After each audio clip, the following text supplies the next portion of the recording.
From coast to coast and state to state, candidates are racing furiously to make their last-minute pitch to voters. But they'd better hurry. After tonight, there are just 5 more days to get citizens on their side and push them to the ballot box. Good evening. I'm Bart Bedsole. And I'm Heather Skold. Thanks for making us your choice for your news at 10 o'clock. It's one of the most hotly contested races in Colorado. Incumbent Senator Cory Gardner is fending off a bid for his U.S. Senate seat from former Governor John Hickenlooper. Tonight, we're hearing from both candidates as they head into the final stretch before the election. KRDO News Channel 13's Chase Golightly spoke with Senator Gardner today. He starts things off live in the studio in tonight's Your Voice, Your Vote coverage. Chase? Bart, Heather, Senator Gardner isn't taking it easy during these final days before the election. I was able to catch up with the senator today while he was in Colorado Springs for a roundtable discussion with health leaders. With less than a week before the most challenging election of his political career, Senator Cory Gardner spoke with veteran care professionals about establishing a VA hospital in Colorado Springs. Elections don't stop the work that needs to be done for Colorado. But that doesn't mean the election is far off from his mind. Gardner is considered one of the most vulnerable Republicans in the country, but he still feels confident he will win back his Senate seat. Yeah, I feel great. Look, people need to get their votes in. I'd be honored if they would vote for me, for Cory Gardner, because of the work that we've done and the continued work that we will do for this great nation and this great state. Gardner says if reelected, he will focus on the economy and the battle against COVID-19, which he believes are the 2 biggest concerns Coloradans have. My plan is about creating more jobs, more opportunity, about helping families get back on their feet, getting through this pandemic together, keeping businesses open. In a state that has turned blue since the 2018 election, Gardner's reaching out harder than ever to his conservative base,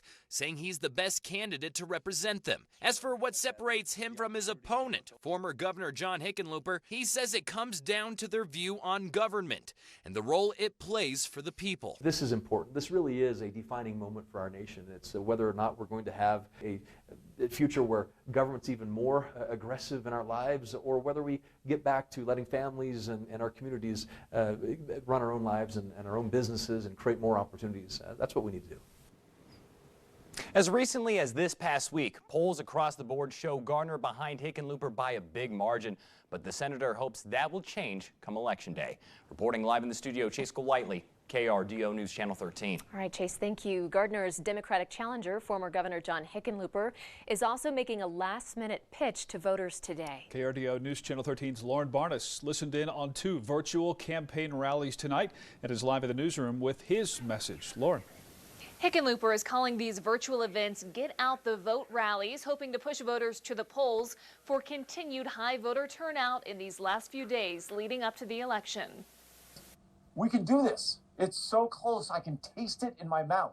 And I want to make sure that we all leave it all on the field. Former presidential candidate and entrepreneur Andrew Yang joined Hickenlooper on one of Wednesday's Zoom calls to talk about rebuilding the U.S. economy. We need to try to bring our country back from the edge in terms of both the pandemic and the recession and job loss that have accompanied COVID-19. You can't do one without the other. Hickenlooper says the economy needs to be rebuilt in a way that's equitable for everyone, including minorities. Also calling on young voters to cast their ballots. If young people vote, we get people in positions who will actually do something, will actually address climate change and tackle it head on. A representative from the nation's largest group of labor unions joined Hickenlooper in his second virtual event. We know how much is on the line for working people this election. Thank you guys so much for giving up a part of your evening tonight to help